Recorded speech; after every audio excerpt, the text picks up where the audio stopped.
In part 2 of my chat with retired detective Graeme Simpfendorfer, who is also the founder and CEO of Peregrini Consultancy and Peregrini AI. We dive further into the world of AI and how it's going to change the world of crime. It's quite mind-blowing where we're headed. My sense is if police embrace AI in investigations, the life of a criminal is going to get a lot tougher. But maybe I'm looking at things simplistically, because no doubt the crooks are also going to embrace AI as well. That may counterbalance the advantages law enforcement have. We also had a close look at how AI may help solve cold cases and how it could be used in the court system. It's a really interesting chat that I learned a lot from.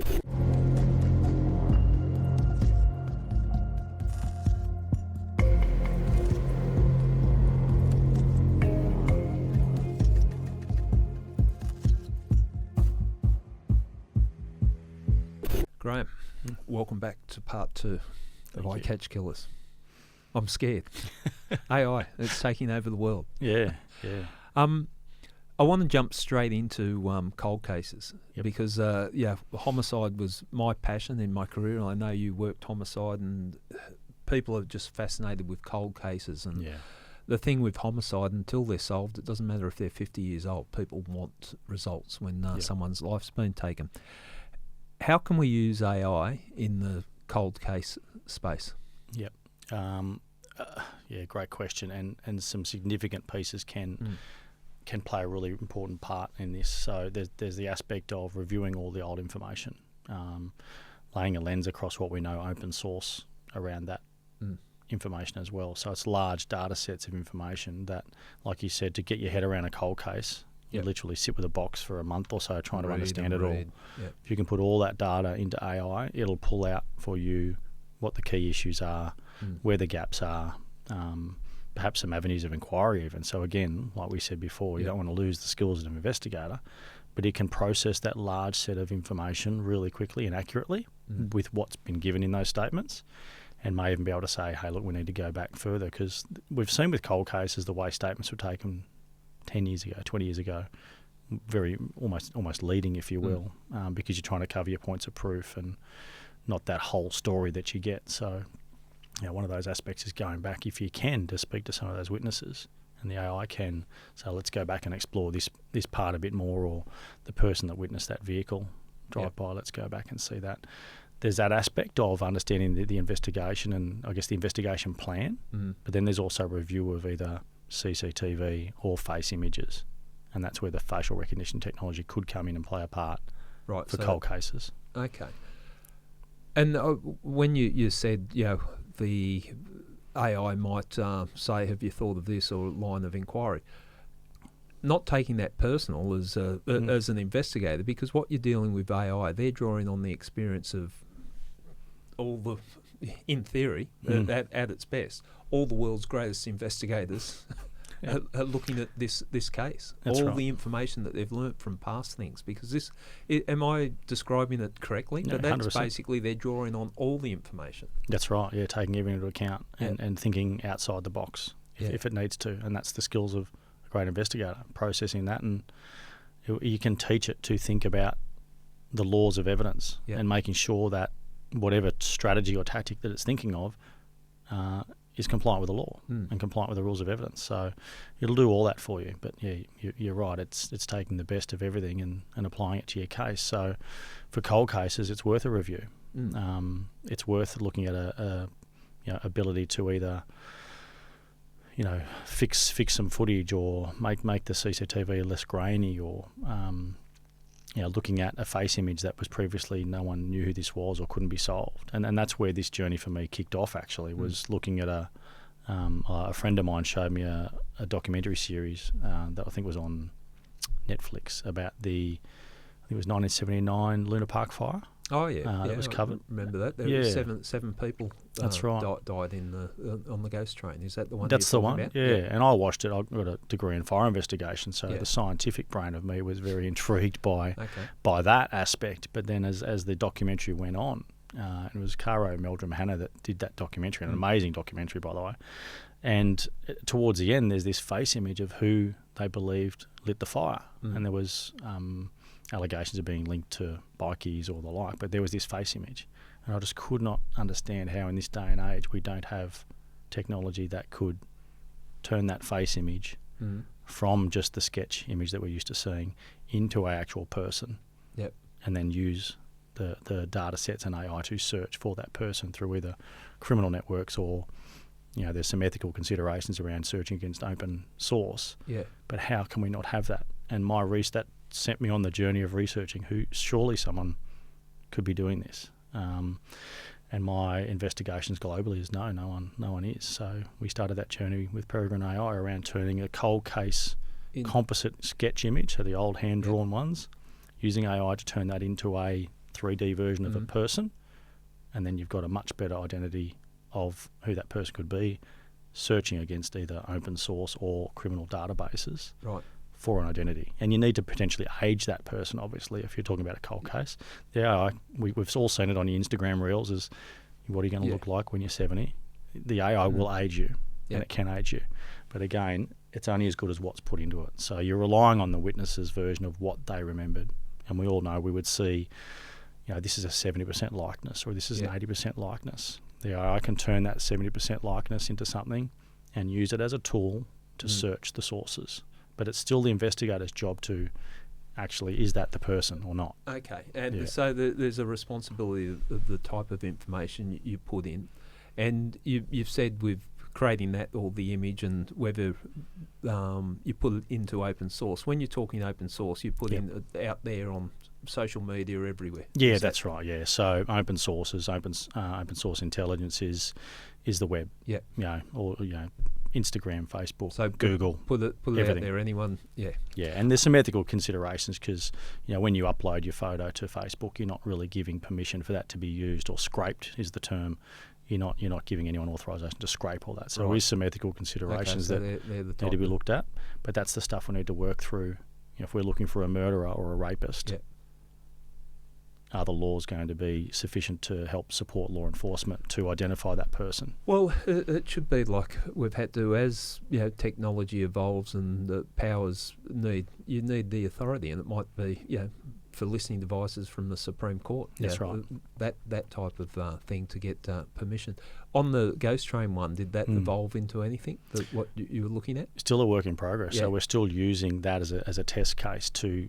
It's a great test case actually to turn that image into a person, but also age that person and what they might look like 10 years ago. Because 79 there was no Facebook. You need to age that person to see if that person is actually out there, either on a license photo or a passport photo. So law enforcement has access to all that already.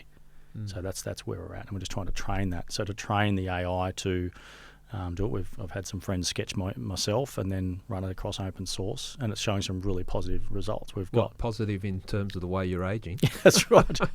Not like a fine wine though. Positive in it's around 96 to 90. Anything over 96, 97%. Is showing as accurate. Okay, and it's picking. If we break it down in percentages, that's a good percentage to work with. Yeah, and it's a good tool, isn't it? So to either rule that person in or out, you might get a hit on this likeness is like this person, but then your investigation says actually that can't be that person. That person left the country 2 weeks before the offence. Another thing that comes in.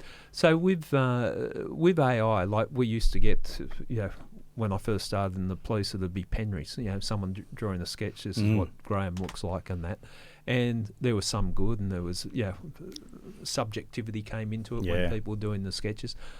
But AI, when it's doing, they're dragging all that information in, isn't it? Yeah. So where there's been failings, where there's been successes, that's the type of access to the material we're having. And that's how you want it to learn. So you don't want it with a bias towards a certain culture or a certain a certain inference, I guess. You want it to be accurate to what it is you're looking for. So your sketch that's only 70% accurate of the person is only going to get 70% accuracy on what you're searching for using the AI. So you've still got to use your investigator brain to think about who it is, etc. But it'll do it so quickly, and it'll search your license or your prison photos that are taken time and time again. It'll do it in seconds.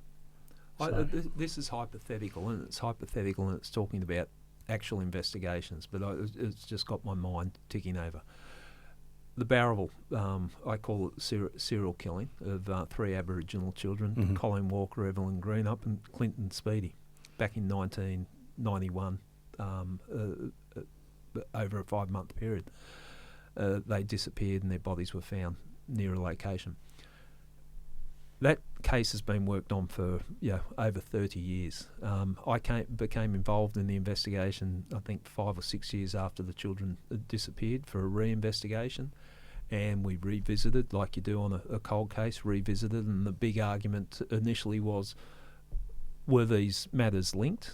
And we went through tendency and coincidence evidence and strongly show that the likelihood they have been linked. I'm just thinking with what you're talking about, with all that, and from my memory, there's probably about lever arch folders. Sometimes I presented to the courts because it's been through courts time and time again. It might be 15, 20 lever arch folders of information. And there was an analyst that worked on the case, Bianca, and myself and another detective, Jerry Bowden and Jason Evers, and we were the walking, talking knowledge of that investigation, only because we had to do it old school and read the documents and everything. So we retained and we summarised the information, we analysed the information, and Bianca did some extraordinary work as the analyst. But with AI, if AI looked at that, there's a very real possibility they could pick up something, despite our best efforts, that we might have missed. Would that be fair to say? Yeah, definitely fair. Yeah, it may pick up an avenue of inquiry or a link that you didn't quite put together, or it might question a link. Yeah, it could work in the opposite too. Yeah, can't it? So it's a search for the truth. We all know that around investigations. It could actually do both. Could find new avenues of inquiry, or say, actually, you went down the wrong path on that one. Let's go back to that intersection where you went down there. And provide you with some insight. But it'll process all of those lever arch folders so rapidly and so thoroughly that it could map it out. But and there were legal issues, and legislation was changed for that case, and there was high court decisions, and all those things could be brought down. Into it. Yep. And like we had some of the for and against, but some of the best legal minds in the country working on it, and but AI might even take it to the next level. It can, if it looked at it. That's right, and it can, and I think there's a place for it. Again, coming back to, it's got to be the appetite, I guess, of the agencies around the country to want to lean into that and explore it, because without their assistance, without their access to these files or these data sets, you can't train the model. Yeah. But again, the first point's got to be safe, secure, and for the right purpose, and that's why we're looking at partnering with the right investors for this country, not people just want to make profit. This is about solving crime, and just even if it solves one cold case murder, how good is that for the family? Well, you know the pain. You've been there. You've seen the pain that if anyone's case hasn't been solved or someone's missing and there's no answers. I also think, and I talk the William Tyrrell case, and that's a case that's very close to me, and I'm heavily involved in it. And I think of all the information, we were just overwhelmed with information because it was a high profile, and when I was running it for the 4 years, that there was so much information that could have gone through, and I could see something like AI. I'd like AI to look through it, and has anything been missed? And it's been running now for 6 years, and I think I'm as confused as the rest of the public what's happening on the investigation, but it'd be interesting for AI.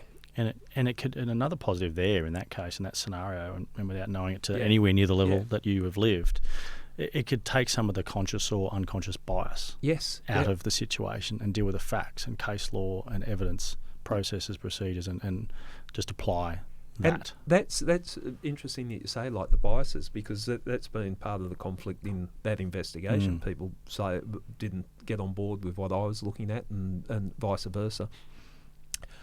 That would be good. I would love an objective opinion on it. I'm calling for a public inquiry on the Tyrrell investigation, or a judicial inquiry, some form of independent review of what's been done on that case. Maybe we call for an AI inquiry. I think maybe it assists. Again, another tool to assist in that investigation. Again, removing any of those biases and going right back to the facts and the information at the time that was given, and it can unpack it all. It's just incredible. Is AI capable of removing the biases? How here's a brief of evidence. give an objective opinion, I'm thinking, what would I be typing in the chat GPT if I had access to all the evidence that was gathered from the William Tyrrell investigation? Could you please review this investigation and give a unbiased opinion or an objective opinion on, in accordance with the rules of evidence, facts of law, and you could even look at it from that criminal point of view, but you then put that lens of, as an investigator, where are the avenues of inquiry that we may have missed, or where are some choke points here that we can go back and revisit, etc. So, and it's about training it, but you've got to have access to some of these older, probably less intense cold cases to train your model to think as an investigator. I would like to do it and I'm only referring to those two investigations because I'm very familiar with them. But I'd like to put all the information from both those investigations, put it into AI, and identify the person most likely to have committed these offences. That'd be interesting. What would an come exercise? Out. And 100% it would be, and it can do it. It just got to be able to, as I said at the start, it does cost a lot of money to build these things, but the money is there in how much does it cost to solve a murder. There's always it's always a contentious environment, the cold case units in any state, and I see it in all states, because you've got family members that are pushing for, we want everything done to have this case solved, and you've got police saying, well, we've looked at this, and there's pushback. There's always you're not going to satisfy everyone. Like if one case is unsolved, there's going to be a family that's unhappy. That's the nature of it. But it just gets me thinking. Quite often the cold case units are restructured, renamed, and we're going to do this and going to do that. But wouldn't it be interesting if they said, okay, we're going to get put all these cold cases through AI and see if anything's been missed? Because invariably they bring a fresh team of investigators, and the old saying, a fresh set of eyes.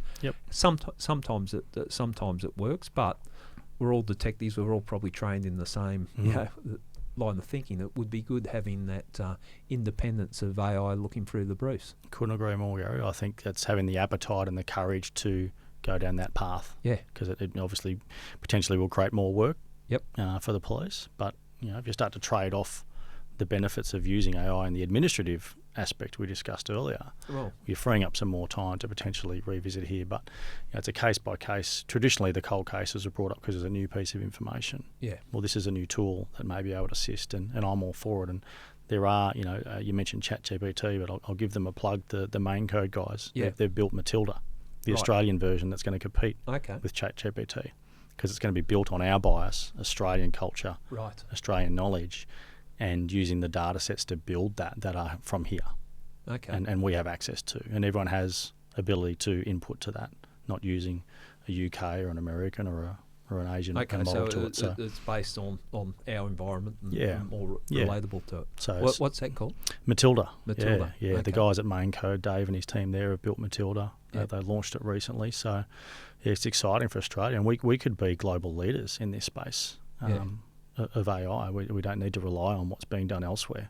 Well, it's something that I think we need to embrace. And as I said, I'm not the first to adopt technology, but I'm starting to look and think you're going to get left behind if we don't look at this. But breaking down what we just talked about, my mind's spinning in terms of what could be done with cold cases. And quite often it's just that small piece, that missing piece of information that, with all the good intent of all the investigators working on it tirelessly, that is missed. Yeah, exactly. What's that old game? It was Minesweeper. Yeah. We just click on that one little square that opens up everything. That's all you need. All up. So I think that's part of it. As long as we're adhering to and working with the partners in the real moral, ethical sense, adhering to the principles that they want, it can be built.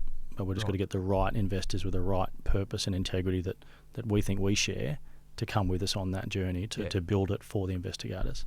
And we'll solve a heap. And we keep coming back to that, the integrity and the ethics of it. That's crucial to it, isn't it? Because it can, it could go off track very quickly if it's not used properly. Yeah, and as you said, you get one wrong because it, for whatever reason it may be, well, the whole thing comes crashing down. So, and I dare say that's going to be, whenever technology came in, there was always a reluctance of police, but this might happen. AI in the courts. Yeah. I don't. I'm looking at. We had a magistrate on a few weeks ago on I Catch Killers, and we're talking about AI in the court system, and he made the comment that, say, sentencing of drink driving charges, PCA, prescribed concentration of alcohol, for sentencing, you could access what were the sentences on everyone that's been sentenced for that offence, and then make your determination on what sentence you should give, whether it's a suspension of licence and that type of thing. I think it's going to have to change the face of courts. Yeah, I agree. I think it's going to have to. If they're not thinking about it, they should be, but I'm sure they are. Yep. And very smart minds in there. And what a way to be able to draw all that information from such a massive amount of history or data. Yeah.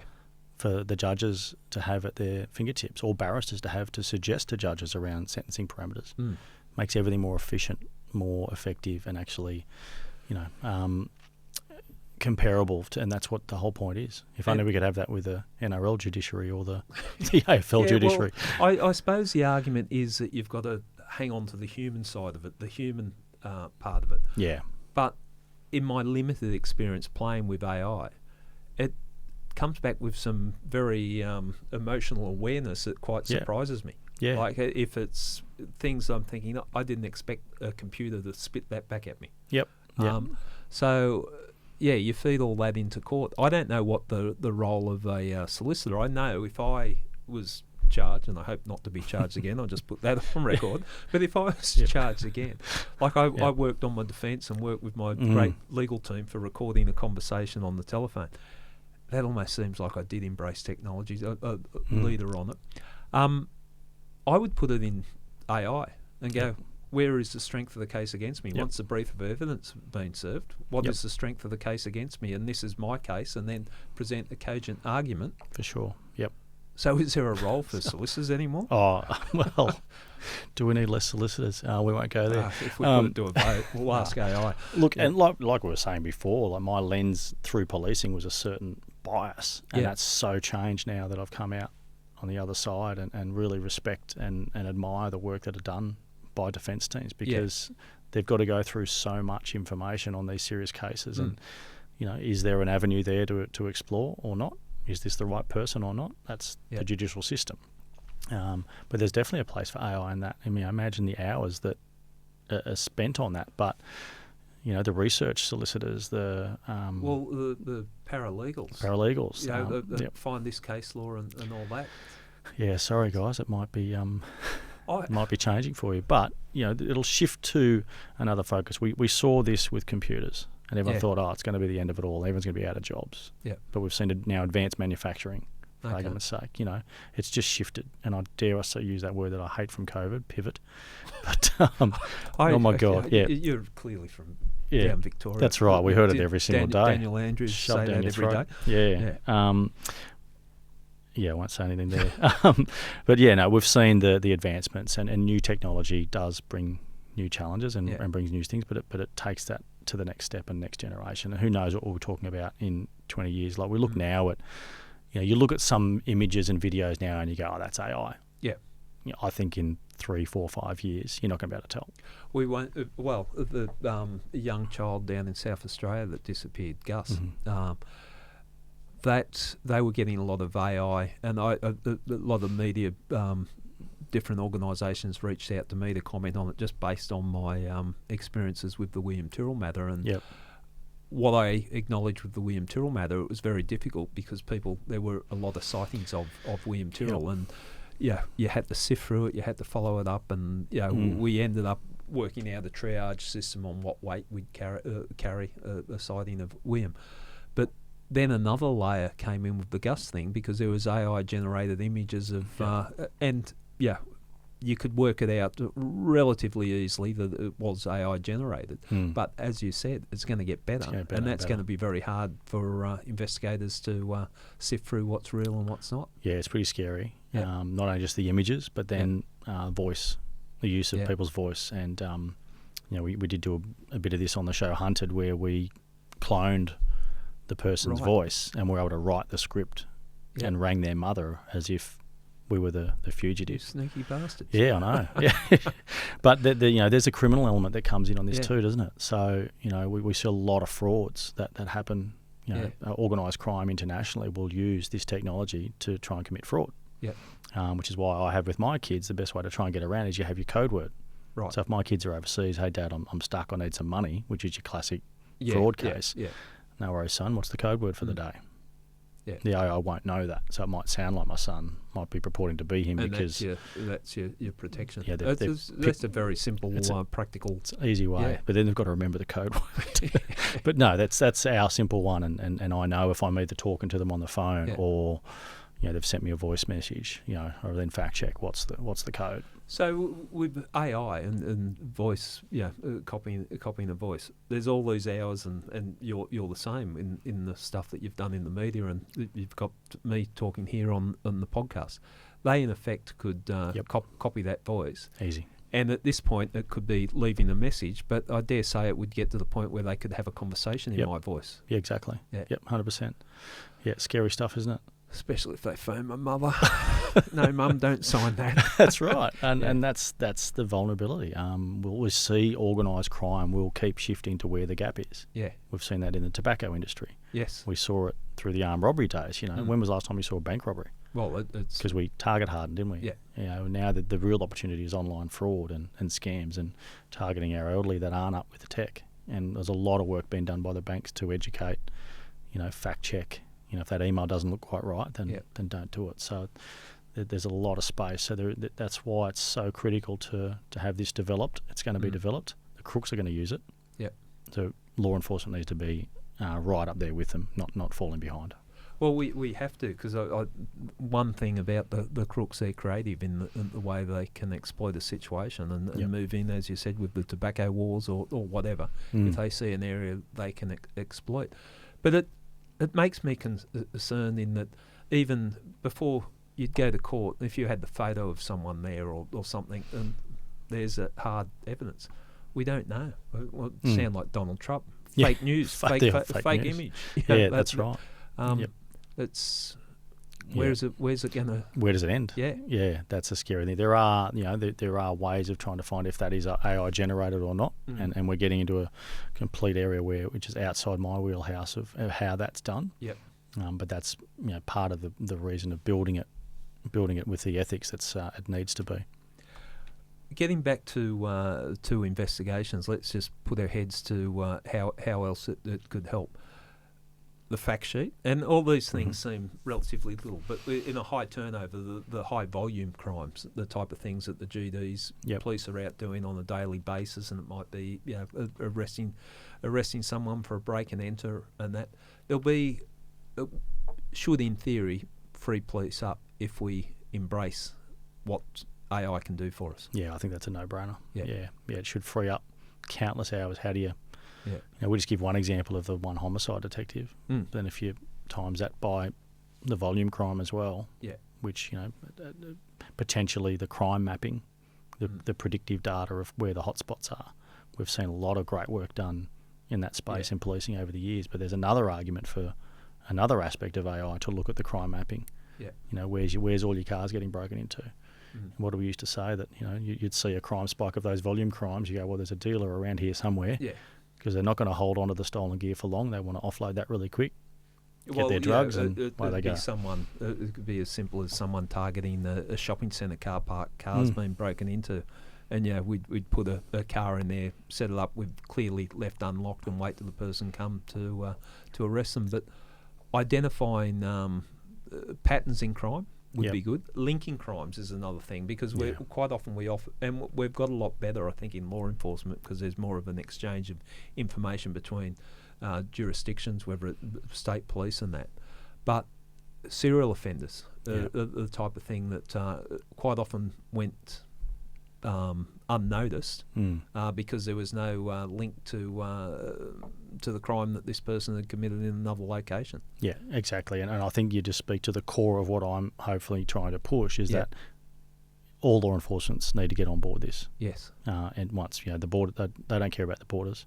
Yep. We've seen that, and we've sadly learnt the hard lessons of those serial offenders that will jump jurisdictions because we weren't communicating. We're so much better now. but we can still improve. And if we're going to do this, I think everyone needs to get on board, because I guess the armed robbery or the sex offence that's committed over in WA may be exactly the same MO or the way of offending as then all of a sudden start to appear in Queensland. And there's a real space there as well to understand that and learn from that and mark it as a flag and go, well, that needs to be looked at. Is that possible that could be the same offender? Yeah. Okay. Interviews, and I keep coming back to the interview room. You're playing with my head, thinking I could sit here with interview you for a couple of hours, and then my phone tells me you forgot to ask this or forgot to ask that. You could. A lot of the preparation for the interview room was preparing for the interview, and that quite often meant you had to read through the whole brief and get all the details so you had it in your head. I would imagine AI could help with that. Yeah, the same question as what we asked before, rather than the question to the AI is put this together for the District Court or Supreme Court, is with all the available evidence to me at this stage, draft me an interview plan based on these offences and in line with the points of proof to prove the charge. Way you go. Now that would I could see the benefits of it, but I also think, and you said you need that human oversight, you need an experienced police officer there listening to how you answered the questions, because I've seen mistakes people have made, and I've probably made it myself, that you work so hard to, okay, I've got to ask these questions. You've got 20 questions written out. Oh, good, I've asked that one, but you're not listening to the answers. So, it's that balance between the human oversight and what AI can bring. Yeah, I've been caught by that, I've got to say, embarrassingly, because you're so focused on your interview plan and where you're going, but that's why I would have your corroborator next to you to hopefully pick up on that. And when I first started homicide, on my introduction to the homicide world, I think it was day 2 I was there, we'd actually had a fellow in for an interview. And your team's watching through the other window listening, and they're all contributing, because everyone has different aspects of the brief, don't they? So, that was how it was done. And here's the next step to that. So if you still have people listening, you still have your boss listening or checking, but you've got your AI assistant there, making sure that you've covered everything off, and hopefully validate where you're at. Well, in what we're talking about, you would think that because I'm not sure if we spoke on camera or off camera, we're certainly talking about it, the struggles that most police forces in Australia are having getting recruiting people at the moment. So the police that we've got to use them smart, or use them to the most efficiently. And if law enforcement embrace this, one would think that it would free up police from a lot of work behind the desk. Yeah, I definitely feel that, and I feel that it's about trying to identify what's going to be your biggest bang for buck. Yeah. And right now, I think that's the administration piece. Yeah. My heart goes to helping solve crime, obviously, that's what I want. But the biggest piece I would think here, I guess, for the senior police is getting rid of the administrative tasks that are day to day, your interview plans, your brief preparation, your fact checking, your rosters, your everything, all those administrative tasks that could be taken away, and all of a sudden, your analysts' hours are cut down, your investigators' hours are cut down. We're trying to work through some data now on actually putting a monetary value on how much that is, to be able to sell, this is why we need to invest in this, and this is why we need you to come on this journey with us. That would be interesting. And I think with an analyst, and I've worked with some great analysts over the years, and I think how they would readily adapt to using AI, like as in not making them obsolete by using it. It frightens me the amount of information they'd be able to spit out. So it doesn't have to be the dumb lead investigator. That's right. You go to the analyst, and the analyst is embracing it. Yeah, another tool for them to use, and they're forward facing to the investigations that matter and using their skills that matter, not just monthly reporting. It's an important part of the piece for the big strategic vision. But again, that does need to be done by a human. It can be fact checked and looked at, but if you train it appropriately, and it's all there for everyone to see live. We've seen all the advancements in body worn cameras and all that. It's all there. It just needs to come together with the right partnerships. Well, people might think this is an exaggeration, but I think you might be able to corroborate me here. I retired as a detective chief inspector. I was a inspector for the last 15 years, or a detective inspector in the police. I reckon 30 to 40% of my time spent when I'm leading investigations, leading all different murder investigations, 30 to 40% of my time would have been administration. Yep. And menial administration. Yeah. I cringe saying it, but it was the reality that once a month I'd be spending 2 or 3 hours adding up car diaries, making sure the car diary's calculated. Yep. And if I missed doing the car diary, that was probably worse than not solving a crime. You're right. Yeah, I didn't submit the car diaries on time. I had to check all the people under me. So things like that, that should just be by the wayside. Yeah, again, no-brainer. Yeah. Make it happen. Free everyone up. And, there was, I joke about it, but there is that stress of the admin that comes with it. I know as the team leader as well, the monthly times come around and, you need to make more time for your admin, need to sit down and do this. Not, well, we're just going from job to job to job. And if we need that, you need to make these red lights green. I don't think I'm unique. I think you speak to any operational police officer and the frustration. I used to, in fact, joke, sometimes say about 1 o'clock, okay, admin done, let's start investigating this murder. But it was quite often we're all office bound because we're catching up on record keeping for administrators. Yeah, it's definitely got its place. So look, it's a no-brainer for me, but we're really close to, I think, getting on that right path. We've just got to have some courage to do it, and there's been a lot of changes in senior management and chief commissioners around the country. So there's time to come in here and lean in and have the conversation. And look, I don't blame anyone that might have fallen behind or not realised, because it is changing so rapidly. We wouldn't be having this conversation 2 years ago. No. It would be completely different. We'd be talking like it's a sci-fi movie. But now it's reality. That's right. So we talk about saving time, but the thing that excites me most about is how it can enhance investigations. Yeah, definitely. It just seems like a no-brainer. The human factor, the sharp-minded analysts that you'd have on an investigation, and the detectives poring over briefs, that can potentially be done so much quicker. 100%. And imagine what we could do, preventing crime.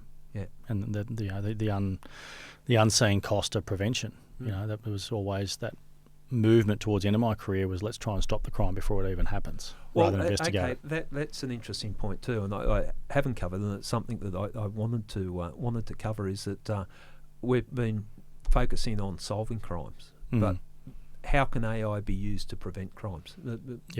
Give us some examples there. Yeah, well, I think the clearest example is then predicting where the hotspots are, and we see a lot of work with that at the moment, but that's generally data predicting where these hotspots are.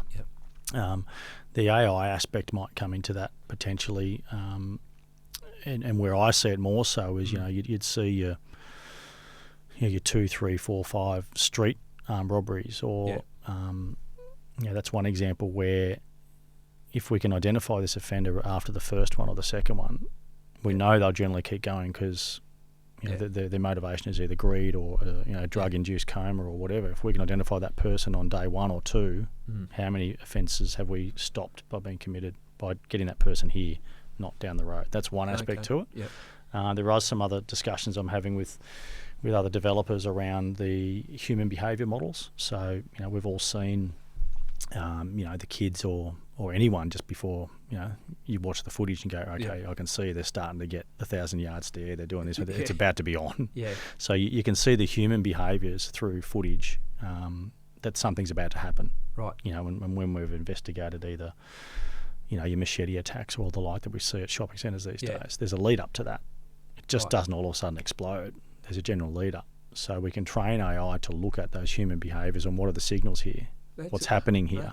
So we're getting into a whole other area now of non-policing, but I know private security is very interested in those aspects. And that's interesting, and we'll use it just by way of an example, the attacks in the shopping centres, because it's been in the media a bit. But yes, there would be a gathering.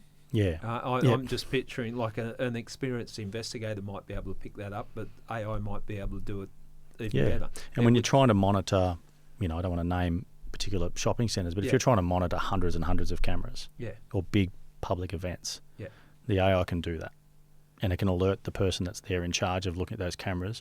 We're seeing something here on camera 46 and 47 of a gathering of some people. Could be, let's break it down. It could be put, if there's 100 cameras around the shopping centre, and AI had put in place that if you see people dressed in this style of clothes, more than 4 gather at a location, alert us or draw correct. ping. We want to know us. about it. Ping us. Let us know. And then that operator can then look at that and go, oh, that's nothing, or, whoa, we've got a problem here. And you're onto it 20, 30 seconds, a minute beforehand. Hopefully you can get there and disperse them before anything even happens. So you prevented the crime. Well, that's always... So there's an aspect of human behaviour, so your biomechanics that you need to train with data sets. So you need access to all these different ones that have occurred in the past, and the data's there.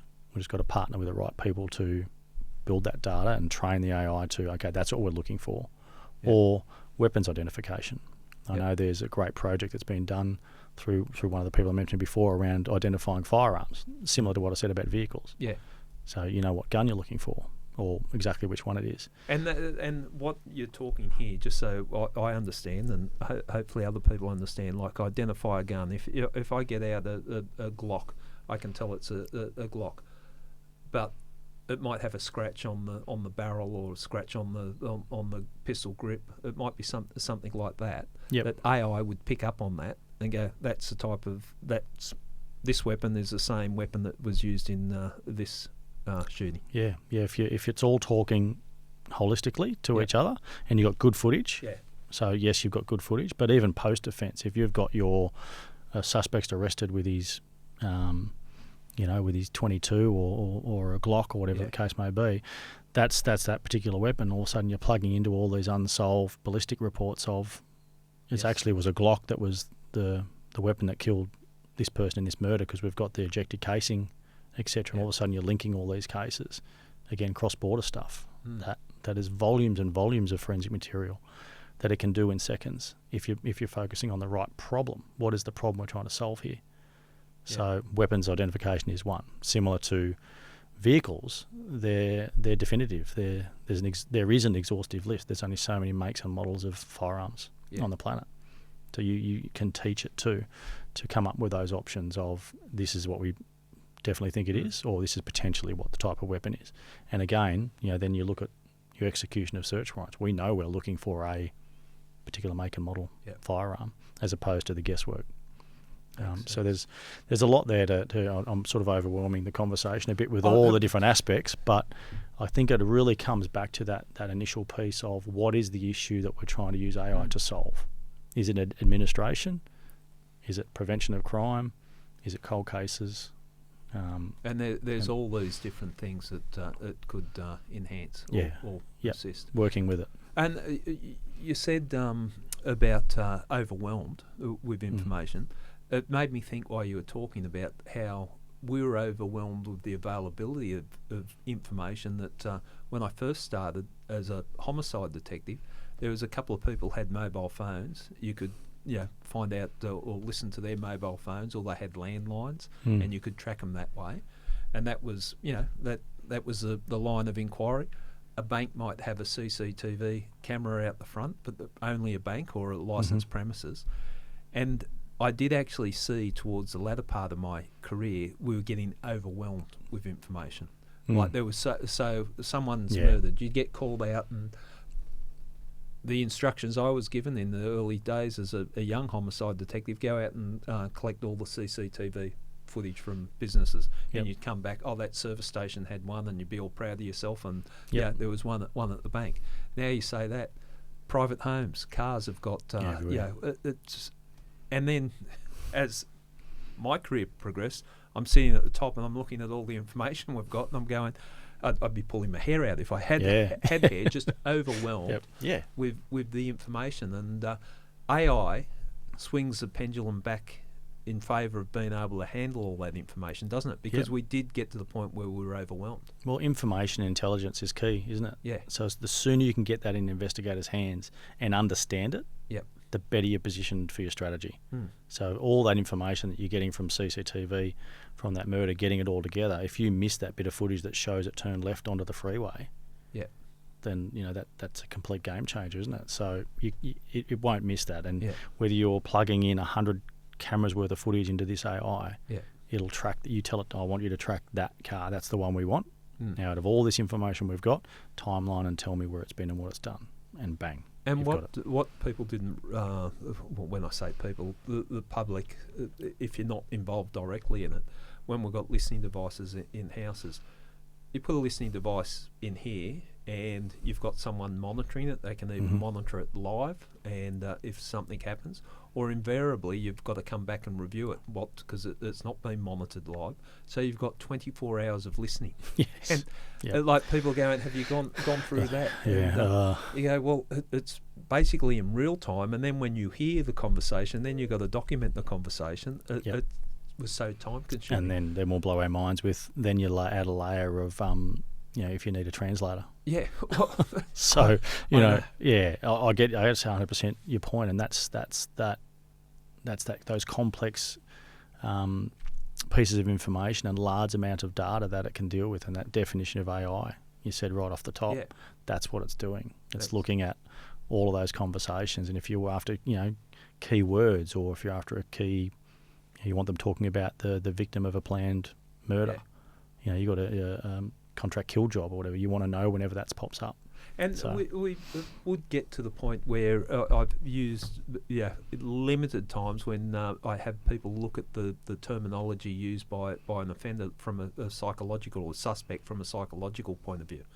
You could even feed that into it, couldn't you? Yep. It appears that when he's talking about that issue, his demeanour or his language is changing, little things like that. And it's only incremental victories, but they're the little things that make the difference. 100%, and gives the advantage back to the police.